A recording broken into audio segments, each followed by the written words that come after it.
thank you for tuning in to this week's episode of the Soul Rehab Podcast. There's a couple things I want to hit on before we end this podcast. I want to hit on that. I think we are looking for leaders, not dictators.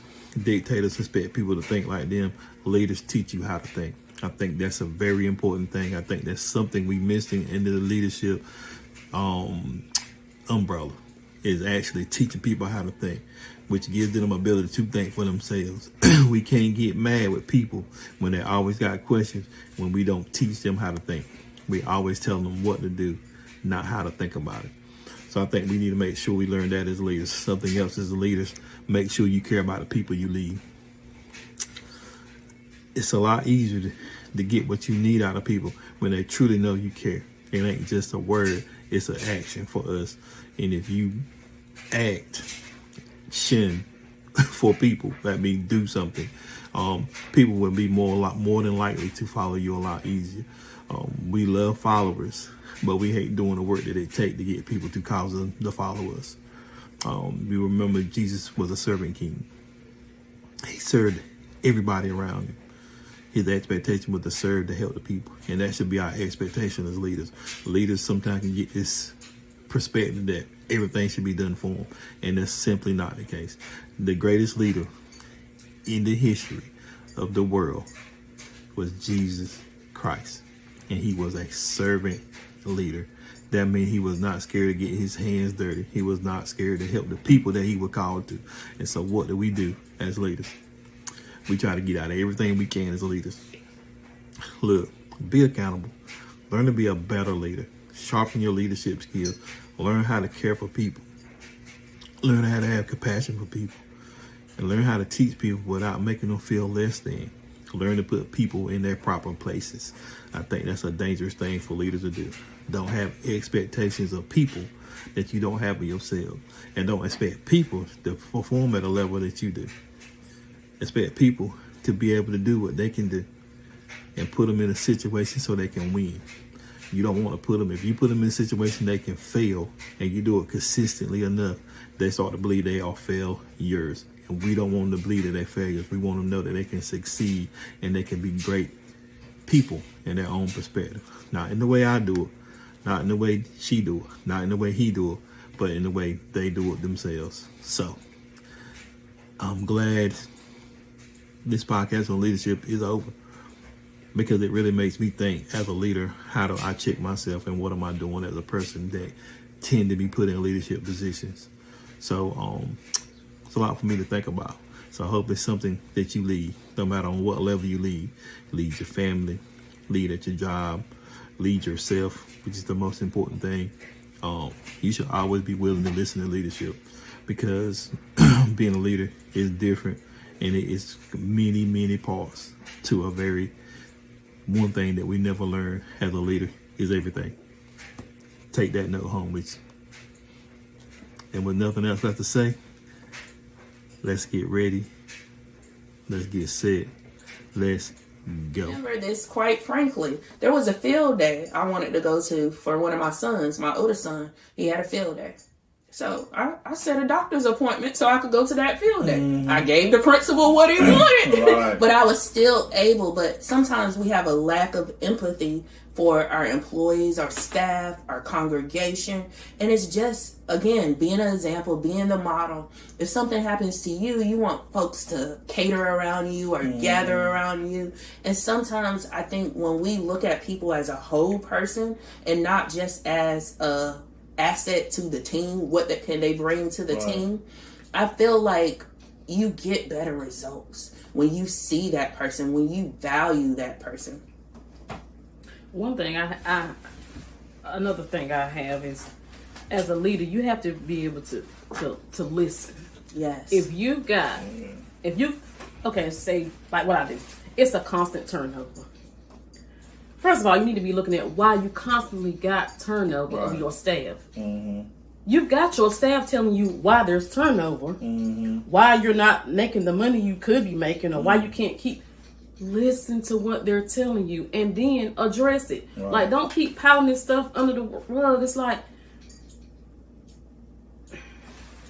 Again, I watch people run their own companies in the ground because they let people run them up, doing whatever they want to do. And you said it too. You both said it about dictatorship. You got people in positions who think that their vision is the only way. Right. But that same vision is what's running these companies in the ground. You got to be able to listen. Right. You got to be able to sit down and talk to your people. Like I said, I don't care if you're the CEO, like you said to the janitor. Have a conversation with everybody at every level and address the stuff. It's ridiculous, the stuff that I see on a daily basis right now. I never thought, well, until the last job, I never thought that I would see the things that I've seen in workplaces. You know, this is what I know about leaders. We signed up to be a leader.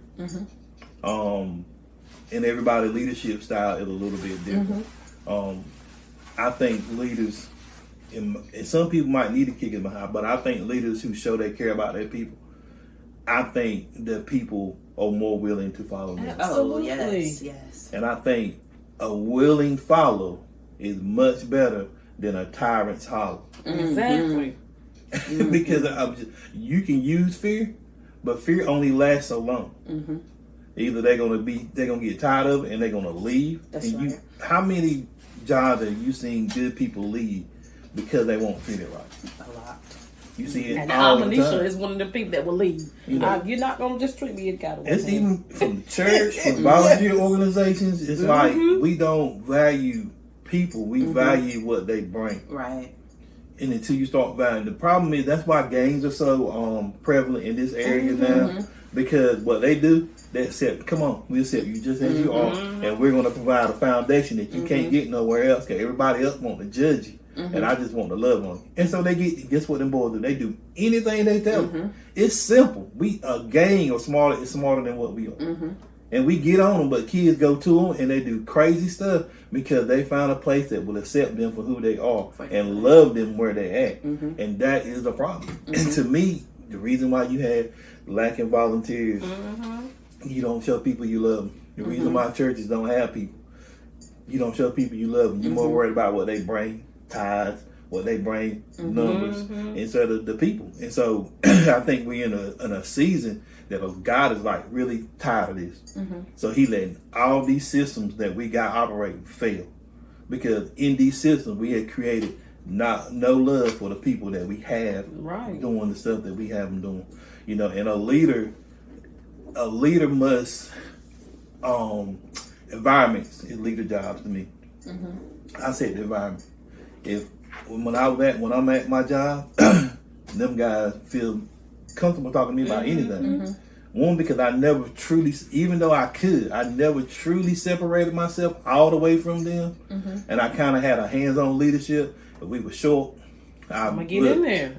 I had a public works director's job title. I cut grass. I picked up trash. I drove the trash truck. I got on the dump trucks. I went out with the guys and did certain jobs, run equipment for them. I did all that. I didn't really necessarily have to. I did it because they need to see me. I know they need to see me doing it. Absolutely. And it's hot, it's cold. I'm out there when it's hot and it's cold. Then I know, like, man, the day is cold. We're going to do the least we can do. You know, let something crazy pop up. We're going to work around in the shop.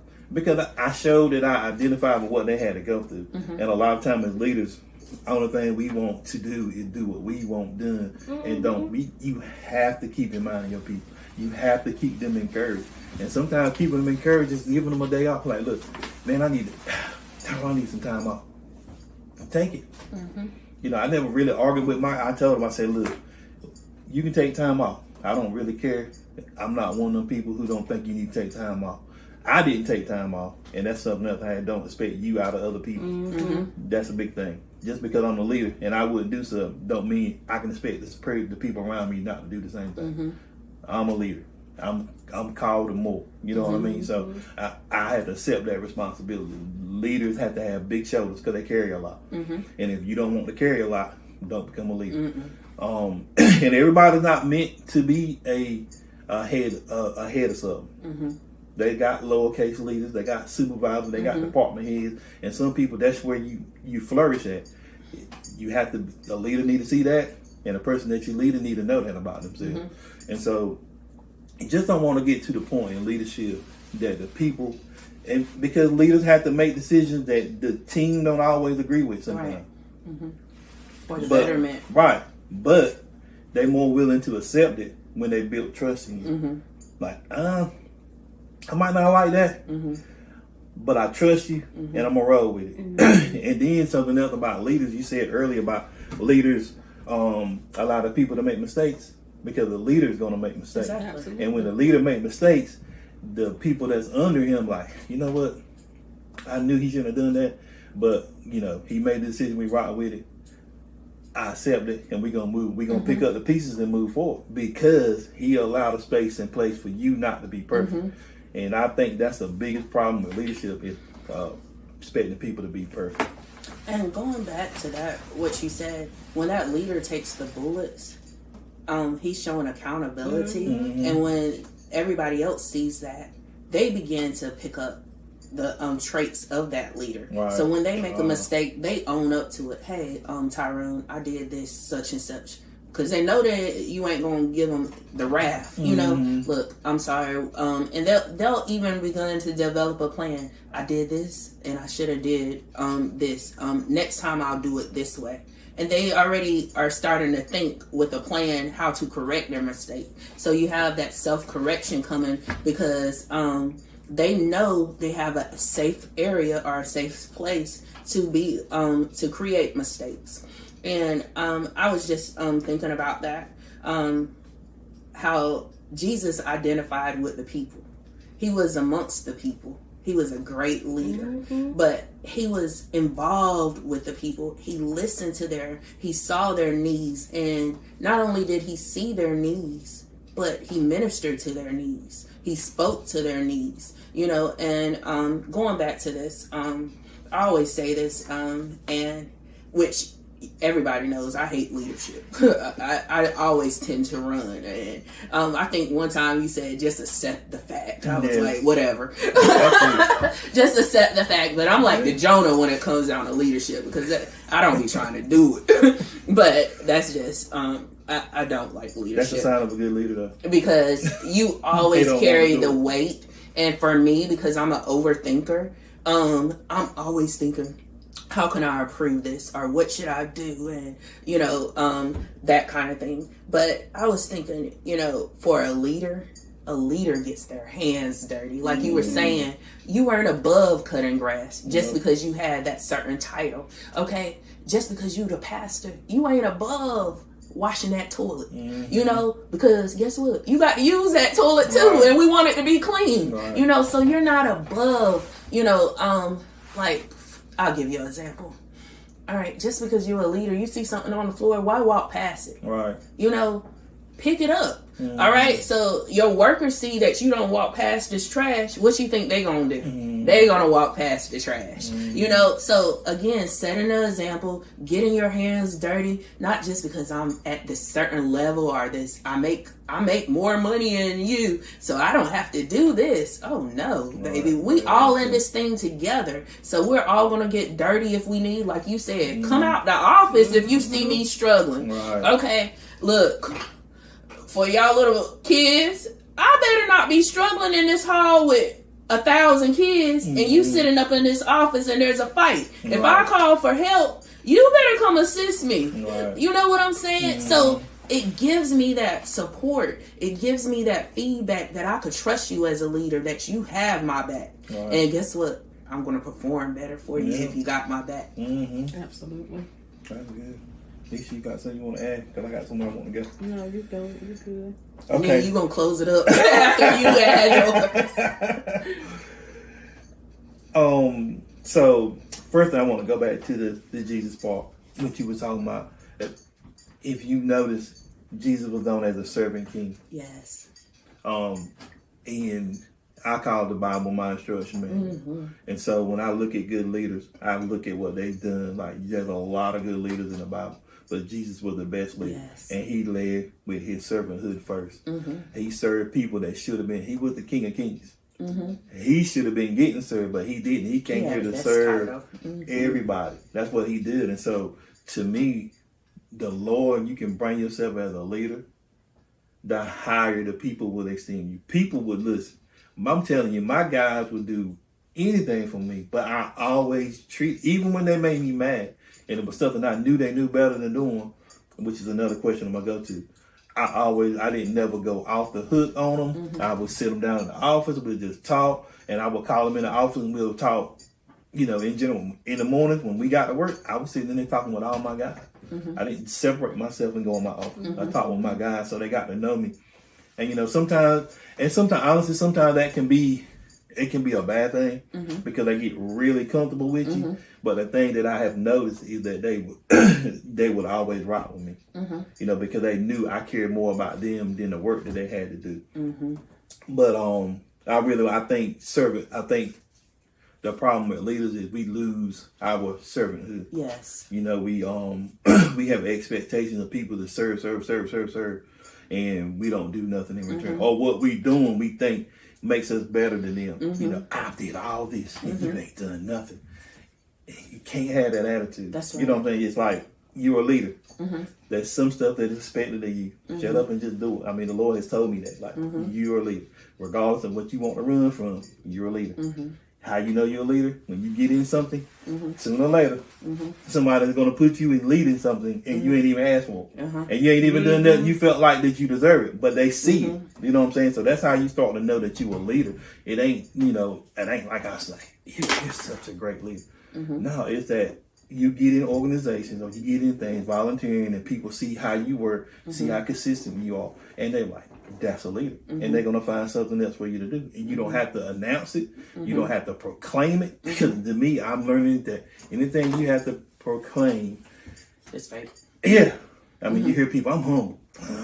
I don't know if somebody else should be telling us that. You know what I'm saying? And maybe you heard it from somebody else. So I ain't going to say, I think 90% of the time is something that you're speaking that's not, that you really don't believe. You know, I'm forgiving. It should be some fruit of that. But the question that I got, because most of us lead in some type of capacity, whether it's families, jobs, whatever, church. So what do we do when we lead make the same mistakes? One of the things that I have learned that if people keep making the same mistakes, sometimes what I have them doing is not good for them to be doing. So I have to pull back. So I think sometimes they didn't meet the expectation. First of all, I do is me, because I'm the only person that I can change or fix. Me. So if my expectations of that person too high, have I given them up? Have they gone to an area that they scared to grow in? You know, have I made an environment so they can fail and not feel like a failure? Because failing is part of the process. A failure is who you become because you accept the fact that I'm a failure. I don't want to do that. And like I said, again, we go back to the grass cutting thing, but I put the guy in a position that he can succeed. And what happens when they succeed and do good in one area, most of the time they build confidence. And so they're more willing to try some other stuff. And as a leader, I have to have the ability to do that. I have to go with the growing pains in order for you to get where you at. You know, I lead the teams at our church. And so some of the stuff I do, and one of the goals I have for them, to do what we do well before we do something else. If we're not doing this well, and if it don't work, we scratch it. I'm not scared to throw something out the window, you know, just because I like it and the team can't do it and I ain't got time to do it, we scratch it. And then I'm having an expectation and you start feeling like it's a job and you start feeling weight of it. Sometimes you need to feel some weight, but sometimes I need to, the team is not good at this. Or one person only can do this. What can I do to make it better for the one person? Or do I need to pull it back because I expect too much of them? Is it becoming, so you want them, your job is to teach them to grow, to me, is the goal of any leader. If I would do a evaluation for somebody this year, and I can go back to the evaluation and put the same thing, there's something I'm not doing right. I haven't put you in a position to grow, or you reached your growth potential. I have to accept that. You know what I'm saying? Then I go back. Are you consistent? Can I depend on you? And sometimes that grass cutter, I don't care what I tell him, because wherever I send him to cut, he cut. But guess what? He was dependable. I didn't have to worry about that. I had a trash truck driver that was at work, there was only 2 times of the year that he wanted vacation. Out of 50 weeks, 52 weeks, there was only 2 weeks he wanted vacation. His birthday and when his wife was on vacation from her job. I can depend on all the other 50 weeks. What I do, playing around it. I know this is when he gonna want to be off. I already know it. I'm playing around it. But he gave me 50 consistent. So I dealt with some stuff maybe like, man, look, you take the same weeks off every year. You're going to have to change that. I can be a butthole about that. But then it's going to make him feel a certain kind of way. No, I know these 2 weeks are coming. They were 6 months apart. One was in July and the other one was in December. What I do? Plan around it. So I can make sure that he feels like I appreciate what he does in the other 50 weeks instead of worrying about the 2 weeks that he want off. And he was getting 3 or 4 weeks a year for vacation. You know what I mean? So it's like, do we sit back as a leader and appreciate what the gifts the people do bring to the table? I got something. Yeah, I be trying. But for some reason, I thought about this. The potluck. At work and church. And so, I want to tell the peoples. I got to tell the peoples. If you bring your dish to the potluck, and it's always full, at the end, when everybody's been served and they ate, maybe you need to try to bring something from the store. Let me sit like some rolls. It's okay to bring the Hawaiian rolls. It's okay to bring the pre-sliced cake. I don't know why people at church sign up to bring collards. If your great grandmama you don't have that recipe, you don't need to be making collards. If they're not going to be seasoned with love and the Holy Ghost, collards. And you ain't putting some seasoned meat in there, you do not need to bring collards to quarter meeting. And then get upset when you take your whole bowl home full of collards. to that church right now. Okay, I don't know why. I just want to tell the people it's okay to buy things from the store. It's even okay. I don't generally like to cook. I can cook. I don't like to cook. So a lot of times we had quarter meetings. They would sign me up for potato salad and this. I ain't making that because I don't feel like it. So they knew my daddy could cook. So, hey, daddy, can you make some pies and potato salad? Every event, I usually take something my daddy bring. Not that I can't cook. It's just I don't want to. I don't feel like taking the time and doing all that. I don't mind going to the store. Some of y'all need to go to the store and buy something instead of bringing it to the church. What you put in potluck. Okay, and that again, Auntie got if you're the leader, I don't know why I was thinking about food. I told y'all I was hungry too, so maybe that's why. Okay, so if you're the leader of the church events and you send out that list, if last event when we had some food and this dish was full, don't sign that person up again because their feelings gonna be hurt. Y'all seen it. Don't act like y'all ain't seen it. Don't act like y'all ain't seen it because you know exactly who food you gonna eat at church. You know some people. It don't matter if they saved or not. Just because you saved don't mean you could cook. That's why we asked who made this. You gonna ask. Who made the potato salad? I don't know. Okay. That was a digression. I'm sorry, y'all. Okay. It seemed like my voice came back. I see. We here for the food shit. Today. I'm passionate about my food. Oh, you forgot to mention the other part. It ain't got nothing to do with leadership, but if you got a cat at home on the countertop, bring your food in. Don't do that. If your dog and the cat on the countertop while you cooking, you stay there for your house and feed it to them. Yes. We don't want I don't want Or the other part, if you go in the bathroom and don't wash your hands, don't expect me to eat your food. Don't keep that at the house for you. Don't expect me to. We don't want that. Oh God. Okay, I'm done. I really am done. I'm sorry. So it looks like we did a whole podcast on leadership. That's what it looked like. But I think it really was needed. I think as people who lead and as leaders of men and women, we should have a thought process is like really what is our goal? Yes. I think, to me, with vision, Yes. I think you should be able to see your vision within the bigger vision. Yes. Yes. You know what I'm saying? I should be able to become who I'm supposed to be under the vision. Your vision should be that big that if I come in, that brings me back to a husband.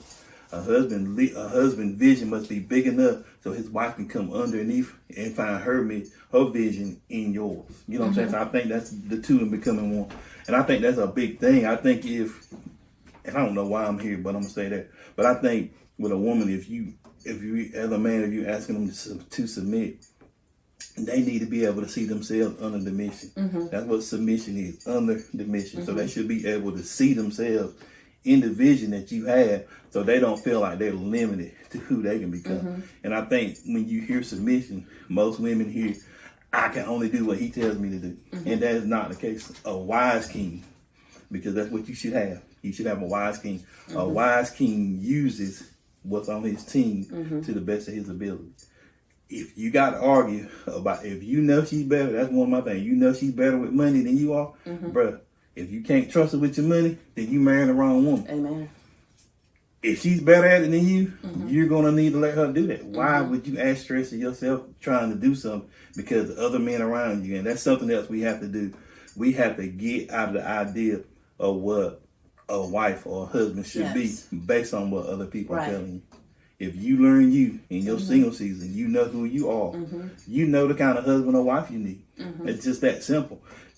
If you let other people dictate what you need in a spouse, then you will saying their judgment is better than mine. And it shouldn't be.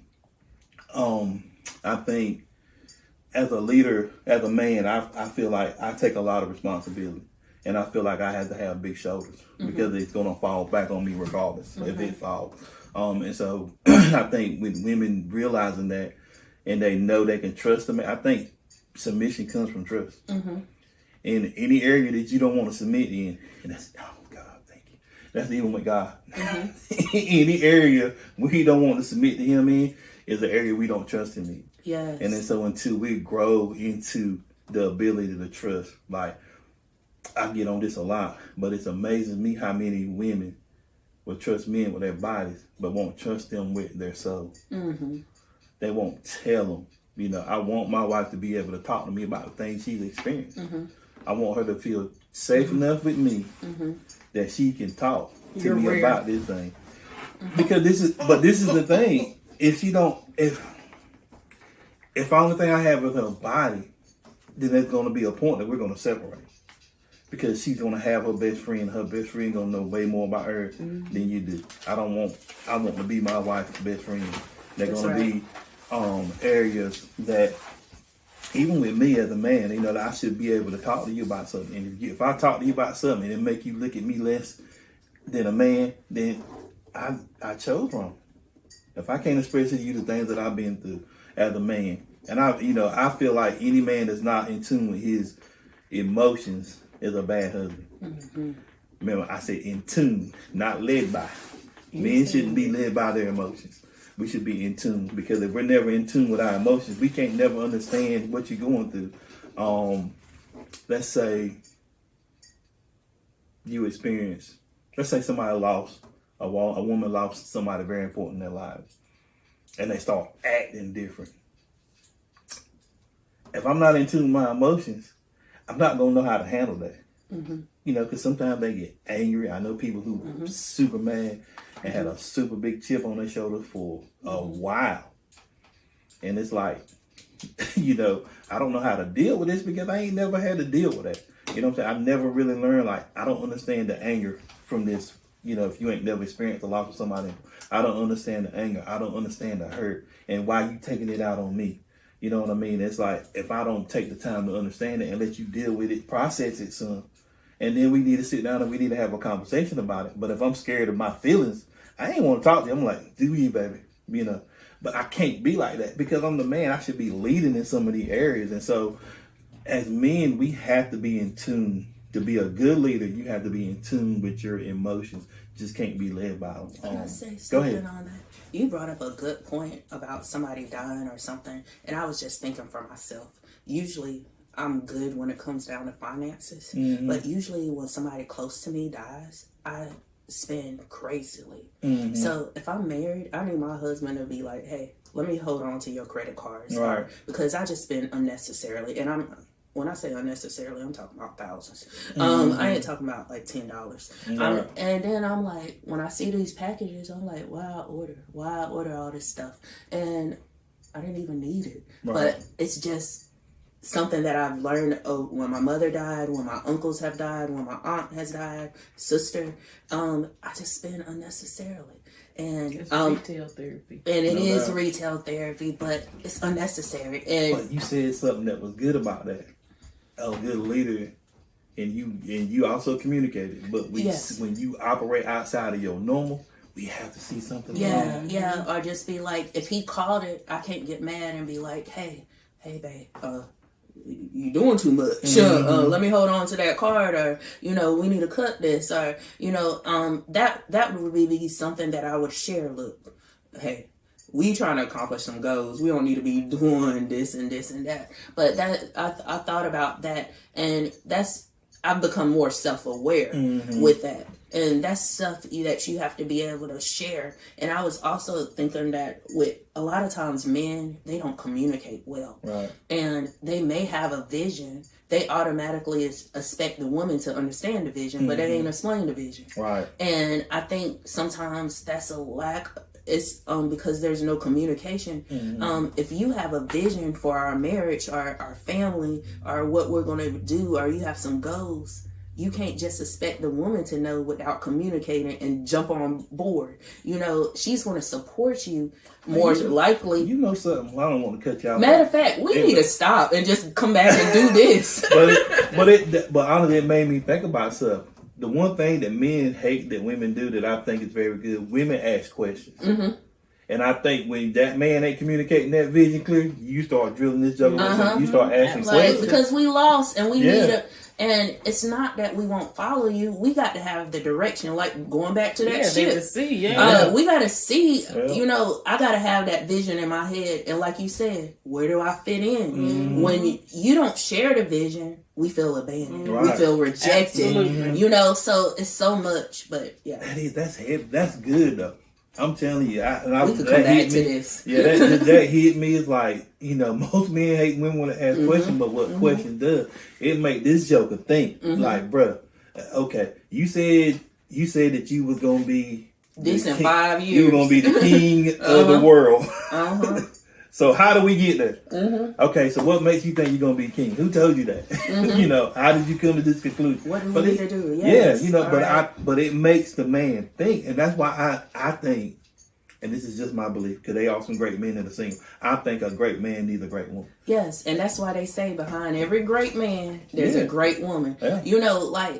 Just if we look back to President Obama, you know she made a lot of those things. She was in his ear and talking to him, baby, this is the way we need to do it. Or, she might have said, that's the wrong tone, or, or whatever. But usually whenever you see a great man, you find that great woman behind, but she understands his vision. Right. And she's able to kind of drive it and fine tune it. And I think that's what women are here. I mean, they help me. They are here to help you. Exactly. And that's why I don't, I would never tell my daughters not to date somebody who didn't have things. But I would love for her to date somebody who had a vision. Yes. And so she can see how she helps in that vision. And the thing is, if we got to get out of, we so selfish in relationship. We got to get out of this, me thing in our relationship. Absolutely. But we are we got to realize, two becoming one. There going to be some growing pains. Yes. There going to be some challenges. There going to be some corrections. There going to be some we got to get past just the cherishing part of love and know we need some challenges. Challenges causes us to grow together. Correction causes when we are doing something that might not be quite right, that we both address the issue so we can move forward. And so if you becoming one, if I look good, you look good. If you look good, I look good. Right. You know what I'm saying? So it's like we're a team and we're coming together and we got one goal to do whatever it is God called us to do. That's it. And if we keep our eyes on the goal, that's why I said love is not enough to keep you in, because our definition of love is not God's definition of love. So our definition, which is puppy, we love puppy love. That's what I call it.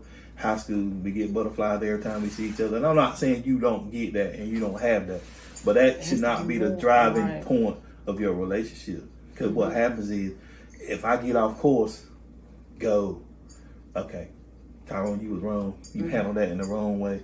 Your tone was wrong. You didn't think about how she felt. Bro, get yourself together, because this is the woman that God put in my life. And I think when we have that perspective, and I think the same vice versa with the man, with the woman to the man, you know, like, bro, we have a goal. This is not how we supposed to be. We got to fix this. And so if we both go in there with that mindset, we're going to grow and we're going to become one and we're going to become great, because that is the environment of people who become great. Amen. They're accepted for who they are.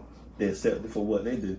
We all are self-aware. We know we need to grow. There are areas that we will come up short in. There are areas we're strong in. We develop them. And we also accept the things that we weak in, because I believe it's a balancing act. I think your partner helped balance some of the stuff that you... And then there is new growth. We good. You good. I'm good. You good. And then there is a unity to me that I think you grow, new growth together. Yes. And I think that's what we have to be. I think we should do a pod on that. Yeah. Because I think that'll be good. Yeah. I think that's good. I think that's great talk for singles. Because I think one of the bad things about being single is that we become single-minded. Like, me. And that's not healthy. No, it's not. And that's not, if you're looking for a relationship, that is the opposite. Again, we were talking about Jesus being a servant king. That's what we are in relationships. We are servants. Absolutely. So, y'all look. It's the first time we've been together in a while. So, And we got probably 5 podcasts. so we are sorry, but we like to thank you for tuning in. It's been great. You know, it's good. It was good to see y'all. Yes. I think we needed this this meeting this morning. It was more meeting and revelation come through this when we're together. I think we're always better when we're in person. Amen. So we just want to thank y'all for tuning in to our counseling session. We hope that you learned something about leadership. Yes. We're going to do a pod on leadership and marriage. Because I think, especially from a singles perspective, Yes. that's what we want to go to. We all been married, so we can kind of speak to that too. But the single perspective is what we want to do one on. So, with nothing else left to say, not really, but we just got to go. We'd like to bid y'all peace out and be well. Amen. Woo! That was good. Oh yeah. I feel like we could have kept going. Oh, we ain't gonna die. I had so much that I could have addressed it. I'm just like, we We'll be all have day. enough time for all that. Right.